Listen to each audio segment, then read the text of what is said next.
For 5 years, he enjoyed a rubber stamp parliament. Not anymore. Where did Emmanuel Macron go wrong?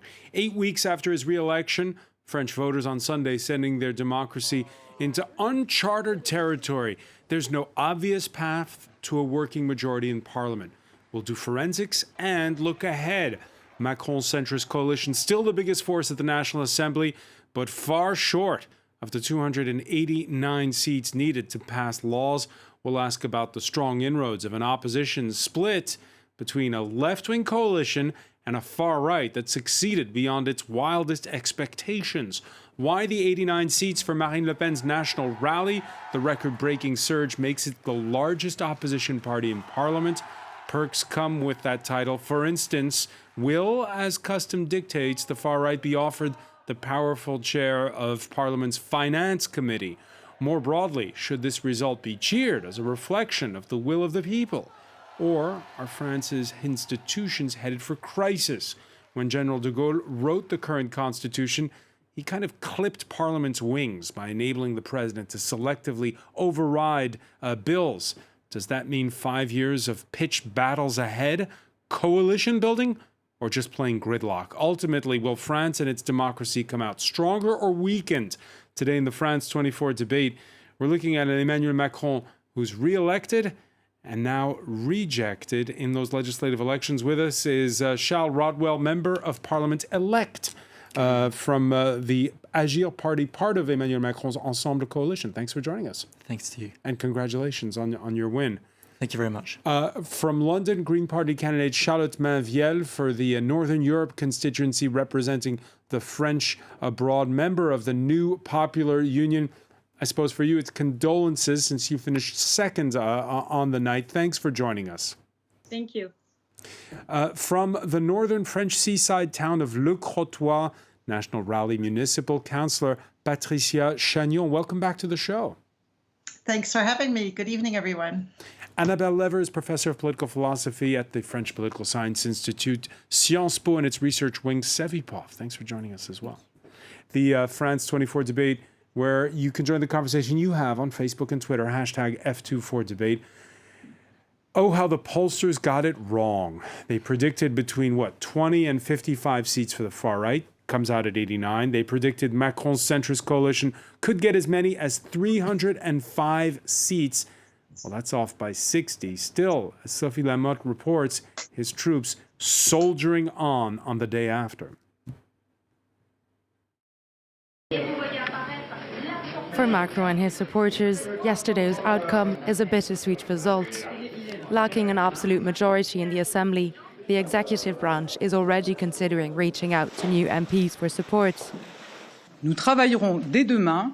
We will work tomorrow to build a majority of action.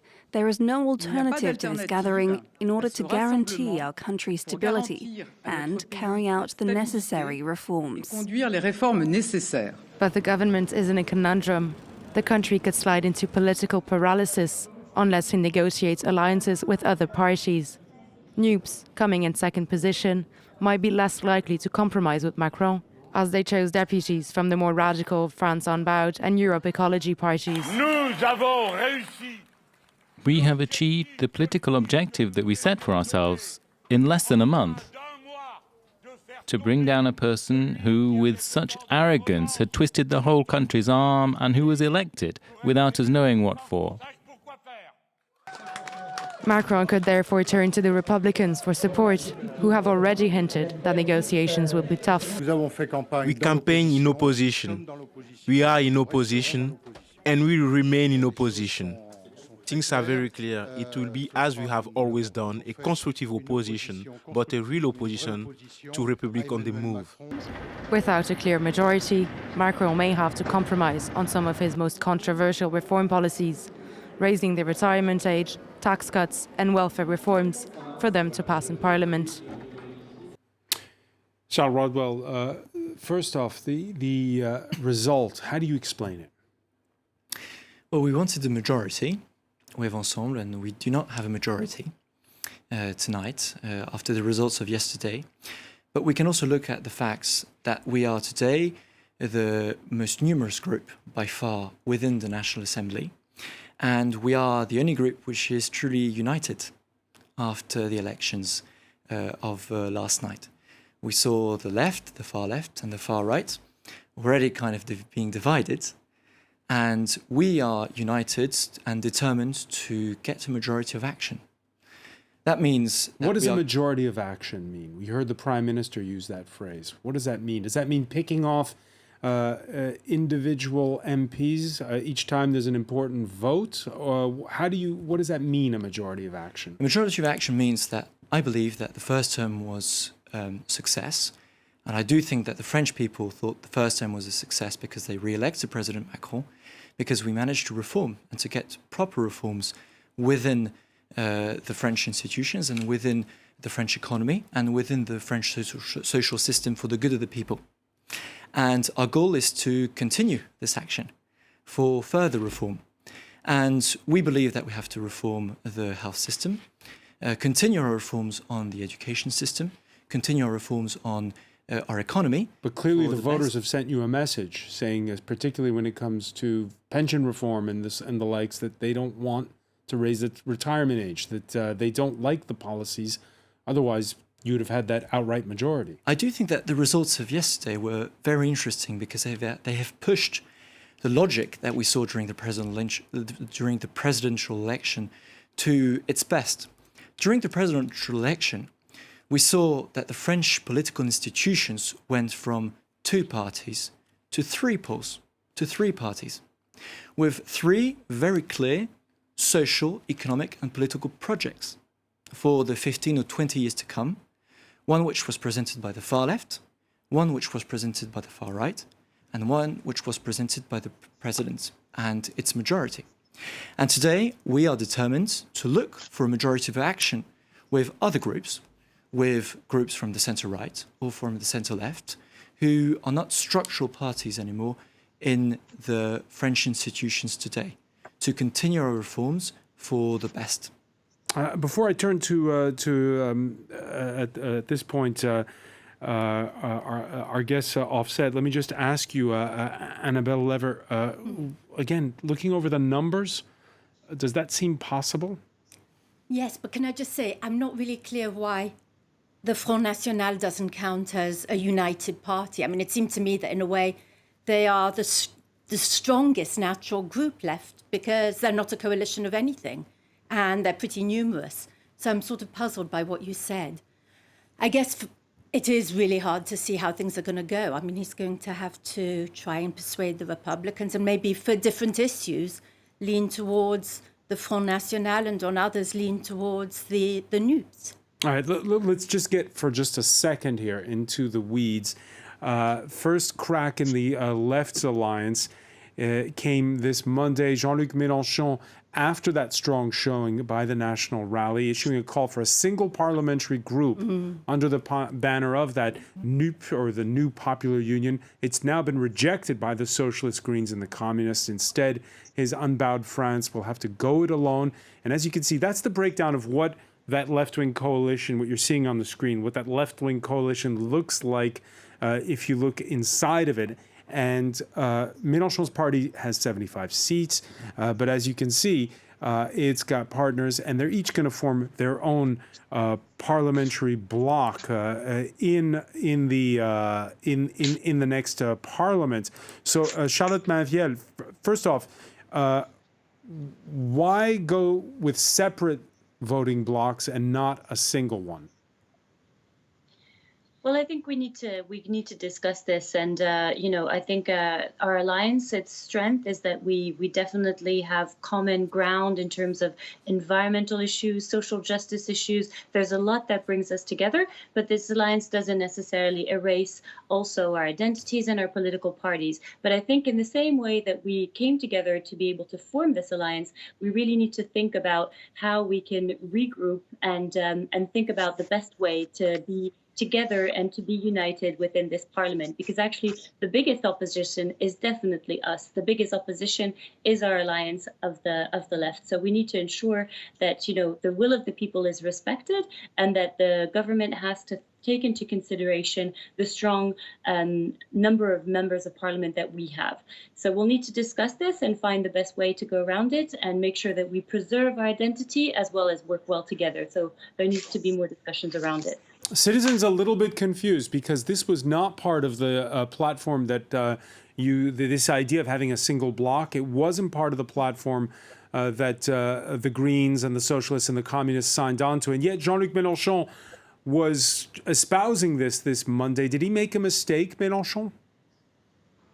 No, I don't think he made a mistake, but I think it's definitely the issue that how could we? This is new for us, of course, and I think it's normal in this kind of new setup. It's historical. We've never done this alliance before, so I don't think it was necessarily a mistake on his side, but it just shows that there's a need to iron things out and to think about how this is going to work in practice. But I think it's nothing that can't be resolved by speaking to each other and coming to an agreement of how it's going to function. Patricia Chagnon, what role will the next parliament play in your view? What role will the parliament play? I think something very important happened yesterday in France. The Rassemblement National was emerged as the true opposition and alternative to the Macron politics, which have destroyed France over the past 5 years. We have seen Mr. Macron despising the French people, being very snobbish, governing all by himself without any consultation. And already, of course, we shouldn't forget that only a couple of weeks ago, Marine Le Pen became second in the presidential elections. An election which he won handily. No. I'm talking about the presidential elections. Yes. She came second. She didn't win the elections. No, but Macron won it handily is what I'm saying. Yes, Macron. Sorry, yes, I didn't hear you. Yeah, so yes, which Macron won, but which showed that the French definitely put Marine as the true opponent to Macron. And basically what the elections show yesterday is that the French people confirmed that the big political force being the alternative to the catastrophic policies of Mr. Macron is the Rassemblement National. So this is very, very important what happened yesterday. So what is going to happen is that Mr. Macron has no absolute majority. He's going to have to look for majorities to get anything done. And this will be a great change because for a change, Macron will actually have to listen to the opposition, which he didn't do for the past 5 years. He just bulldozed it through. We all remember the yellow vests. We remember the huge demonstrations in France. Well, this will no longer be possible because Mr. Macron will have to listen. Now, what's very curious is that unless something happened in the past hour or so, Mr. Macron still has not spoken since the election results yesterday. And I think that he has withdrawn himself like a beaten dog, retracted into his basket and mulling about these results and thinking about how he can possibly handle this, because it is not at all in the style of his coalition, of his political movement, which I must correct the previous speaker, was already a composition of liberal left-wing and liberal right-wing people, the globalists and the very liberal left-wing people. So he is now confronted with a true opposition and with an alternative project for France. Let me bring in Charles Rugger on this. We are waiting on Emmanuel Macron, and we may have to wait a bit longer. I know they canceled a cabinet meeting that was due to take place before he goes to that EU summit on Thursday. Why hasn't the president spoken? And the big criticism from within his own camp, something we've reported on here on France 24, is we didn't see him out enough on the campaign trail. Well, Madame Chagnon says that President Macron is a bulldozer, but also he is taking too much time to react. So there is a kind of incoherence on her saying. I just do think that he's waiting for the parliament to be implemented. We've had a year of intense debate, again with a total recomposition. But we're going to have to hear from him before he goes to that EU summit on Thursday. Of course, and I'm sure he will. But it's just the year that we've just had is fascinating because we've just had a total recomposition of French politics around 3 poles, and with the disappearing or near disappearing, of the two parties that have created and have structured French politics in the past 50 years. But just on the analysis that I've said on the point before, I will confirm what I was saying beforehand. We are the united coalition. We are the leading coalition in terms of seats. We will find seats and we will find majorities for action. Let's talk about that, because the next 5 years... I'm just sorry.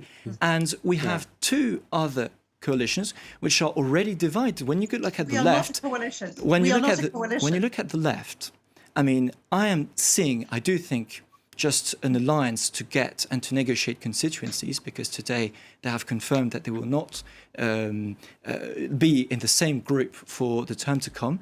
And the second, on the far right, we've seen two candidates for the past year fighting against each other. But there was a clear winner. Zemmour didn't get a single MP. Well, so that is their affair. That is very fair. But there is no coalition. There is a coalescing around Marine Le Pen on the when you hear them, there isn't a unity around them. But let's talk about the fact that there is, as you say, a coalition taking place within your group.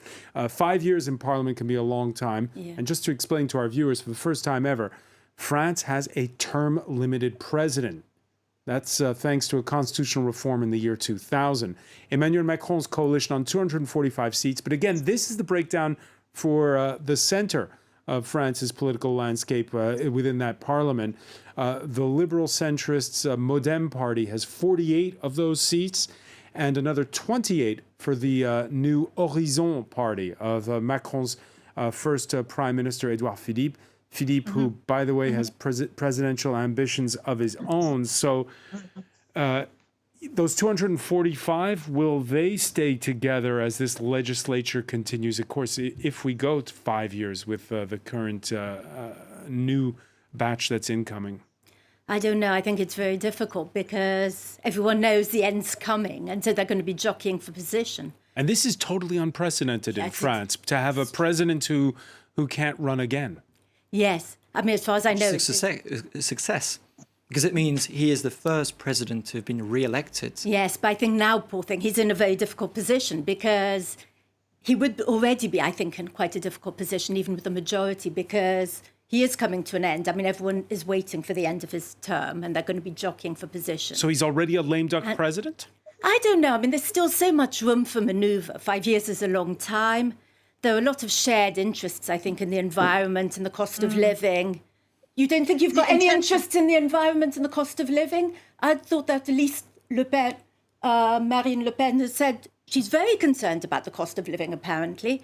And we were hoping she might be interested in the environment, in which case it would look as though actually there's quite a lot of room for manoeuvre in creating coalitions if people are willing to play, if they're willing to put the issues, and maybe French people, above their particular party interest or their personal interests. But let me put this to Charlotte Mainviel. That's being able to form coalitions on ad hoc pieces of legislation. There are precedents. People remember it was 1988 when you had a minority government. It was by the way, they were much closer to a majority back then. But the socialists were able to get some legislation passed with compromises to their left and to their right. But politics have become a lot more polarized, it seems. Is that possible, that there are issues on which the Greens will agree with the ruling coalition of Emmanuel Macron?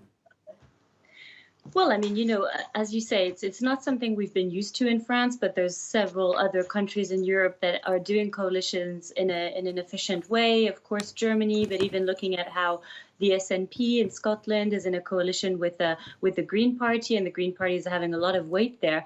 But the problem is that Emmanuel Macron hasn't showed any commitment to the issues that we care about, which are social justice, the environment, equality, all of these things. So it's going to be very difficult for us to have faith in his desire for change.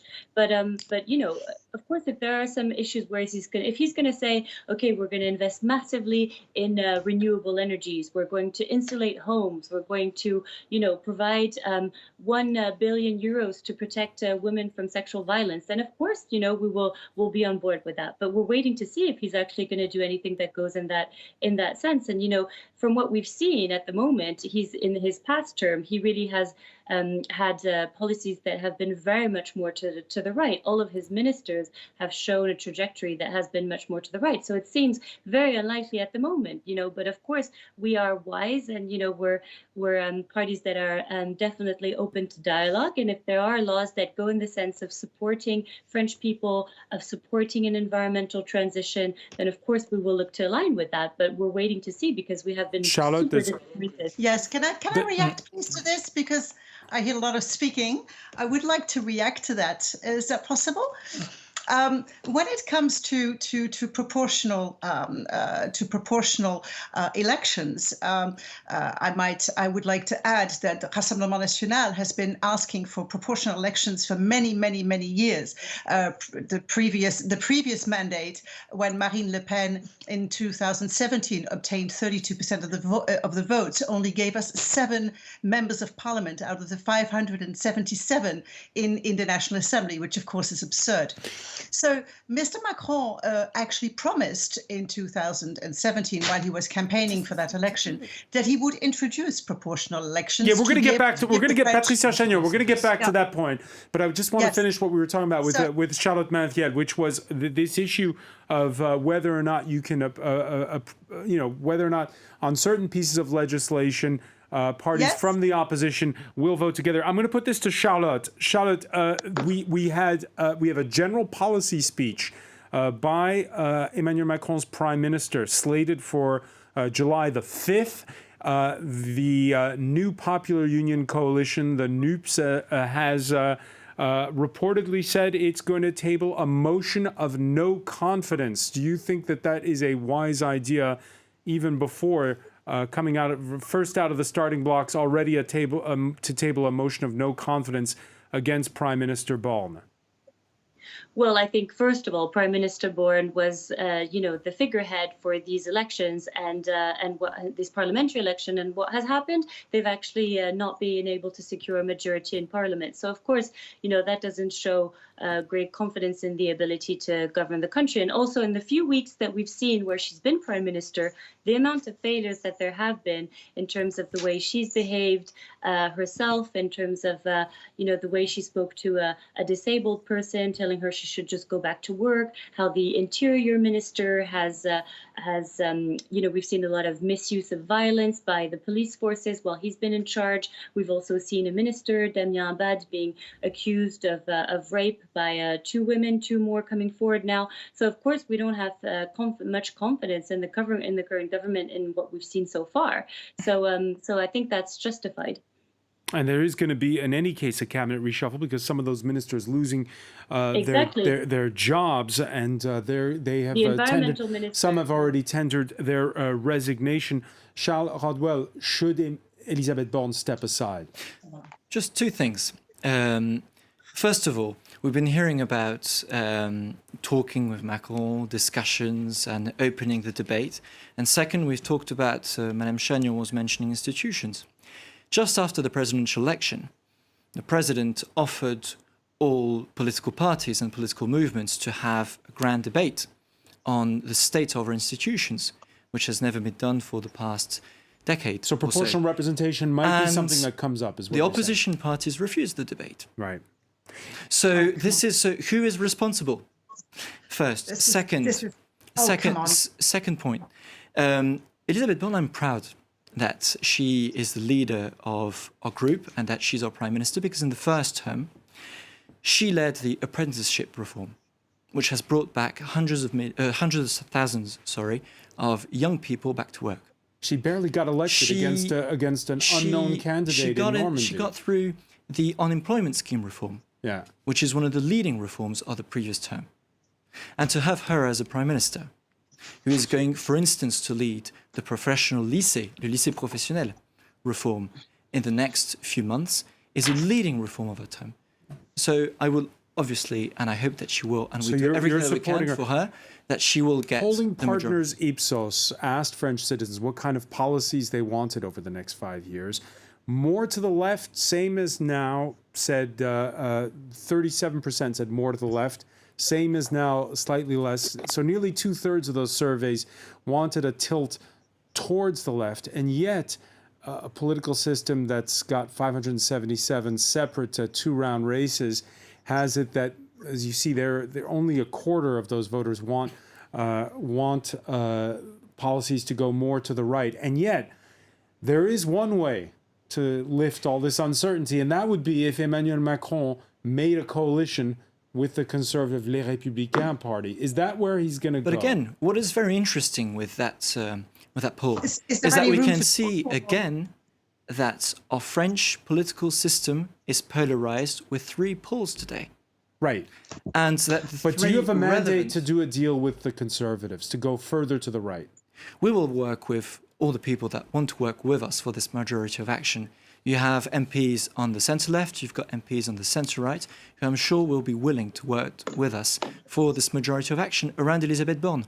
Let me ask you, Annabelle Lever, a lot of this hinges again on the man at the top, Emmanuel Macron.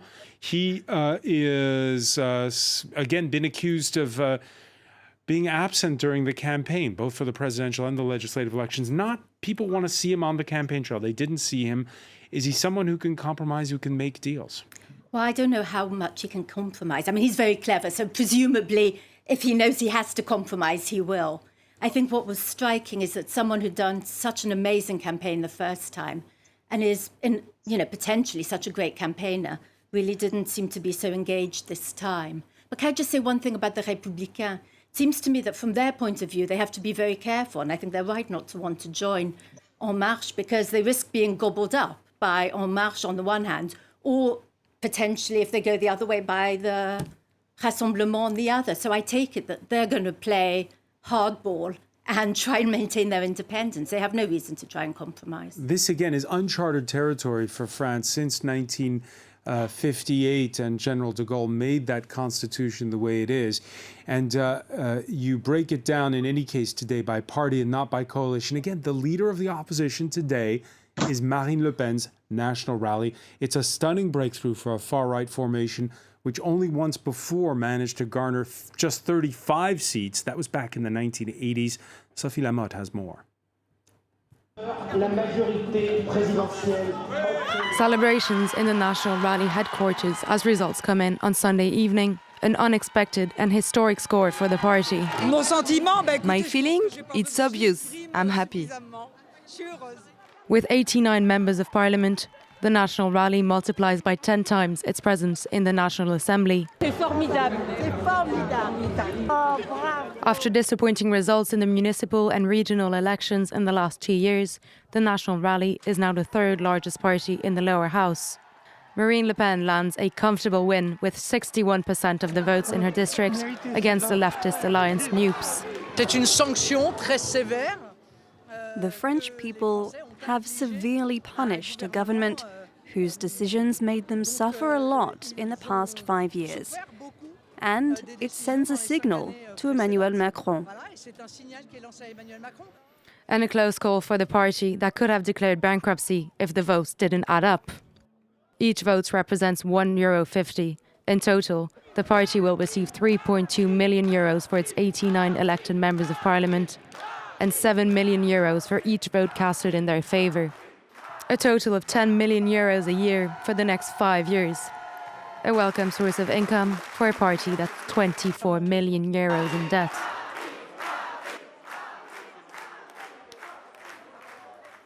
It's more than just about party finances. Patricia Chagnon, there's an unwritten rule, a custom, if you will, that the leader of the opposition gets to chair the finance committee in parliament. That means that if it is your party that gets that gavel, being privy to important information, first look at the budget, important information when it comes to tax audits, to European Union money.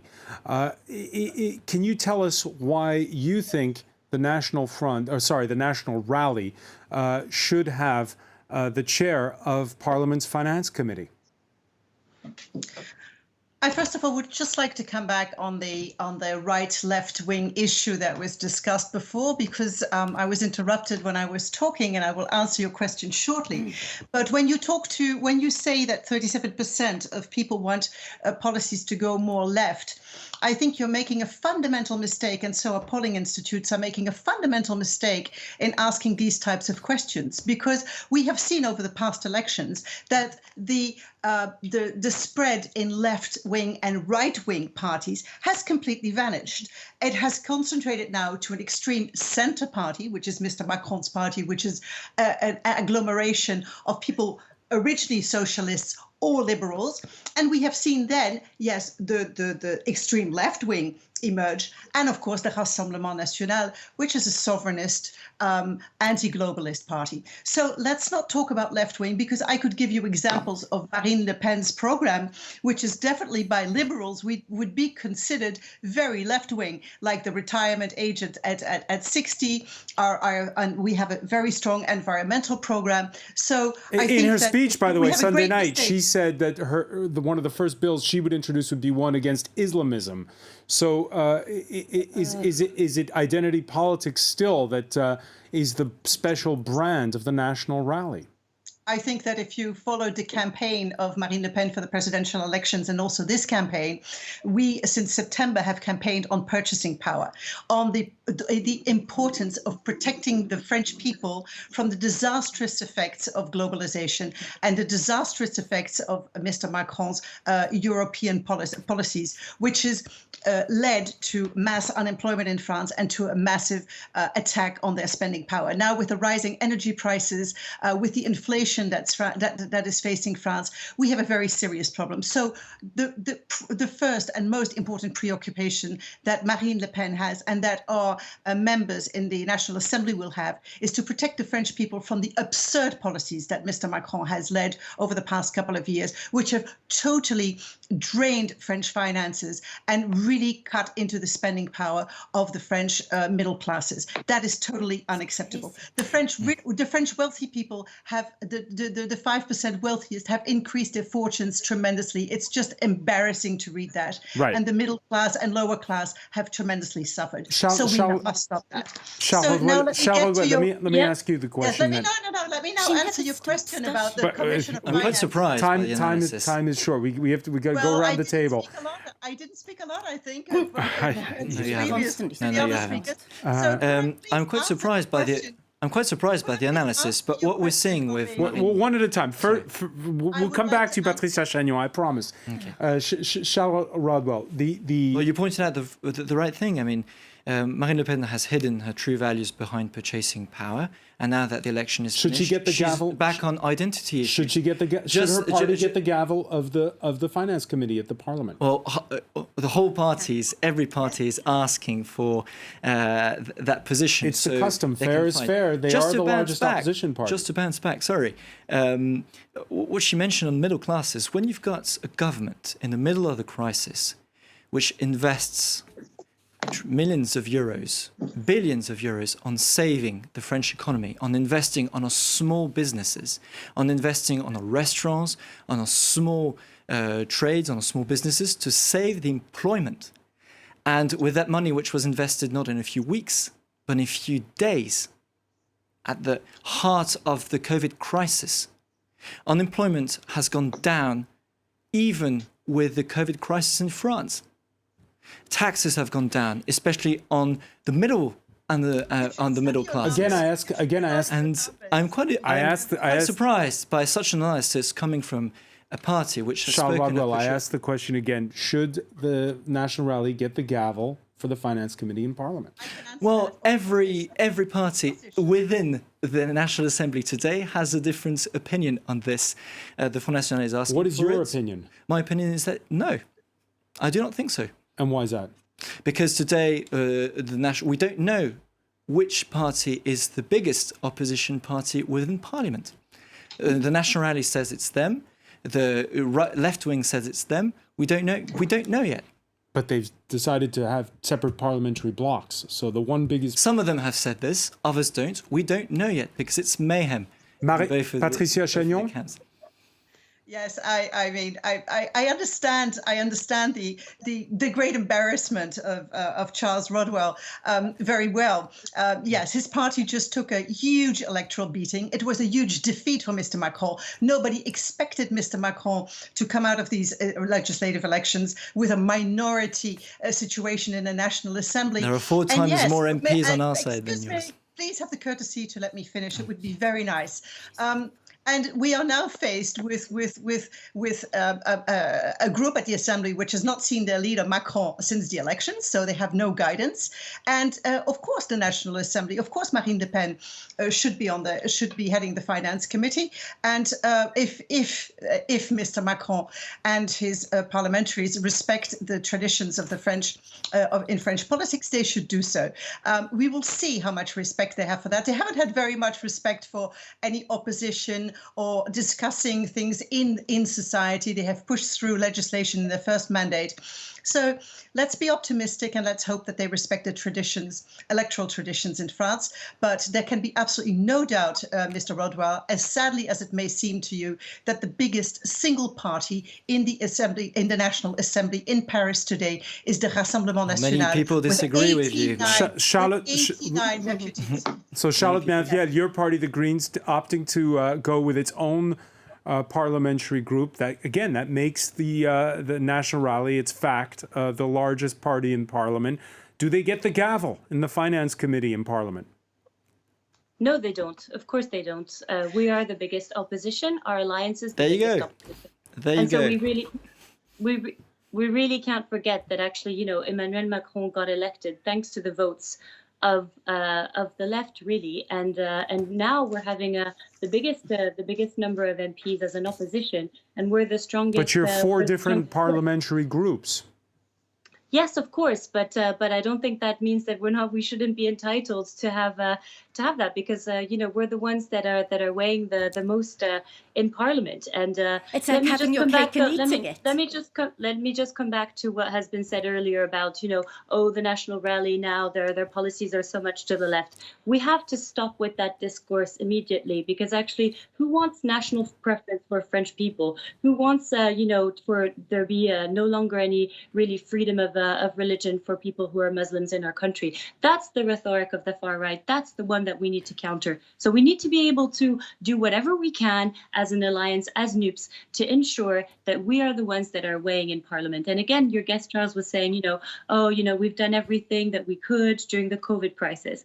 Well, actually, we've seen that students have seen increased rates of poverty. There were huge amounts of students who were queuing in front of food banks, and there was absolutely no support for people aged under 25, which is something that we want to push forward. And there has been support to businesses, that's true, but actually Air France was given 15 billion in loan without any environmental or social counterparts. So we need to ensure now, there's been a clear message that's been sent that we are the main opposition, that actually Emmanuel Macron does no longer have a majority in Parliament, and we need to ensure that we're the parliamentary group and alliance that is most respected within this. All right, running short on time and so much to talk about.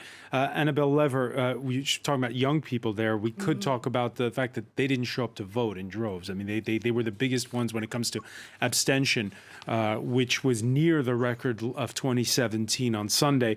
But more broadly, just to explain for our international viewers here, the Constitution, as it's formulated, it gives the French president currently effectively 2 silver bullets a year. It's this quirky piece of legislation called Article 49.3. They can override Parliament's will on the budget and on one other piece of legislation. So 2 times 5 is 10. If Emmanuel Macron uses that 10 times, can he basically limp along with the system the way it is, a few ad hoc deals here and there, and stay president, sign a few decrees, and he'll have his second mandate, and he's not a lame duck? Well, hopefully he won't need to do that in order not to be a lame duck. I mean, I think this idea that you're a lame duck if you have to get the agreement of other people is in part some of the sort of macho politics that I think a lot of people wanted to get rid of. And so hopefully not exercising that veto might actually be also proof of his strength, his ability to surprise people by making coalitions that weren't anticipated. One of the things I think, if it's all right just to say, is that if you were that worried, the Greens, if you were that worried about the Front National getting this position, you could have not insisted on having your own group. I mean, I understand very well why you want to each have your own group so you're not swallowed up by France Insoumise. But on the other hand, if it was so important to counter the Rassemblement National, then you could have actually tried to stay together instead of splitting up the minute you arrived. It's not exactly a veto. When we're talking about the Article 49.3, it's actually overriding the will of Parliament. When you woke up this morning, did you think, wow, we're headed for complete gridlock? Or you thought, well, Macron can work with this because the Fifth Republic gives him the tools to do so? I don't think he will need that article to push through his reforms because we will find majorities. I'll make you a gentleman's wager, because we saw with François Hollande, who had a majority, having to use that piece of legislation when he had dissidents who didn't agree with his legislation. So we can imagine, especially when you get closer to the next presidential election. Run for president exactly because there was a fracture, profound fracture within both of the parties that have run French politics for the past 50 years. Within the Socialist Party and within the Republican Party. So there'll be more party discipline, you're saying? No, there wouldn't be more party discipline. I mean, we have a parliament which will write laws and we will find majorities to take action on each reform. And I'm sure we can find partners to put in place the professional LISA reform, to put in place the pension reform. I mean, they all have a penalty because if they're all considered obstructive, they all risk losing votes in the next election. So I suppose, instead of counting on everyone's goodwill, the other thing is there's a carrot where you try and persuade them to play ball. But there's also the stick, which is if you're seen as obstructive in this parliament, you risk losing votes at the next election. And he's the one who gets to call it, I take it, whenever he wants. So in that sense, probably he's not quite as handicapped as it might seem because he can pull the rug from all of them. Patricia Chagnon, you agree that there will be motivation for opposition parties to compromise when need be? Well, in a system where you have proportional elections, proportional elections serves to sort of rebalance the debate in society. I think what happened with the elections on Sunday is that the collective conscience of the French people spoke through these elections and want the debate to shift to the Rassemblement National's preoccupations and what the Rassemblement National had to say about problems in society. We must explain to your foreign viewers that there was really no Macron campaign. He didn't campaign for the presidential elections and only and didn't really unless he did it just before the second round. So can I take from what you're saying that it's a no? You're not going to. You don't think it's in the interests of the National Rally to compromise on any piece of legislation? Oh, it is necessary. If it's for the good of France, it is so necessary. I think what will change, most of all, is not our attitude, because any measure that is good for the French people, we will, of course, support, and our parliamentaries will support. I think where the big change will be is for Mr. Macron, who has been used to be very authoritarian, do whatever he likes, do things without any discussions, and just push through legislation. Yes, that will be finished. He will now have to listen to the opposition, which is going to be, I hope, not as difficult as it sounds like now for the beginning, because we haven't seen him for the past 24 hours. But of course, the Rassemblement National will support any legislations that will be protecting the French people, protecting their purchase power, and protecting the French nation from the predation of globalization. Of course. Okay, let's just talk. We talk about globalization and how to handle it. Right now, there's a war in Ukraine with Russia's invasion, an energy crisis, a climate emergency, and as we mentioned earlier, an EU summit later this week. Macron's setback on everyone's radar throughout Europe and across the channel. Conservative UK magazine The Spectator headlining how, quote, France's president wants to lead Europe. He looks like he will not even be able to lead France. And there you see a cartoon where the emperor has no clothes, Charles Rodwell. looking ahead to that EU summit, what are the optics abroad after this election? How does France look? One of the reasons why I support President Macron is that he is pro-Europe and he has made it a political choice to support Europe and to show that European countries, European nations, European people can be strong together, especially in terms of political and in times of political and energy crisis. We have a choice today. Coming out of the COVID crisis, with immense issues concerning industrial issues, concerning technology issues, concerning defense issues, concerning health issues, concerning energy issues, either we stay divided, or on these issues, and so just very, because we're out of time, what is France's standing heading into that EU summit, you think? France's standing is to closer ties with our European counterparts, like President Macron is it showed weakened that in standing? In Ukraine with the German Chancellor and the Italian Prime Minister, when they showed together that image, which is a true profound belief of the three leaders in Ukraine to defend our position. I do think this is a strong message that will be carried at the next EU summit. And we'll be listing out for the first words in public of Emmanuel Macron after Sunday's elections, before that EU summit, predicts Charles Rodwell. Thank you for being with us. I want to thank Patricia Chagnon in Le Crotoy, Charlotte Mainvielle in London. I want to thank Annabelle Lever as well. Thank you for being with us here in the France 24 debate.